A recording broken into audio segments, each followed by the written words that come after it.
Balwanela ho phela betere sehlopha sena sa batho bao mesebetsi ya bona e welang lefapheng la dipapadi, bonono le setso e qosa lefapha lena ka ho kwenehela tshepiso tsa lona. Sehlopha se boletse ha mathata a sona a ho fumana tshehetso tsa ditjhelete e le khale a le teng mme a hakaditswe ke maemo a jwale a sewa sa COVID-19. We decided to go on a hunger strike because we are hungry anyway. There is no food for us as artists. There is no work for artists in this province. Artists are suffering. We can't perform.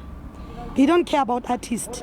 What they care about is for their own pockets and their own agendas. We have families to take care of, and they don't see this urgency and seriousness of this matter at all. Lefapha le boletse ha ka bo botjha ditjhelete ebile le khahlamelo empe ho lona. So that has a huge impact. We are the department with the smallest budget, technically in general, and 41 million was taken, which affects the artists, it affects our sport, it affects library services, heritage sites, heritage services throughout. Lefapha le boletse ha le tla fana ka ditjhelete tsa dithuso tsa setjhaba tsa COVID-19 hang ka mora hore le lekudisise lenane la batho ba kentseng dikopo.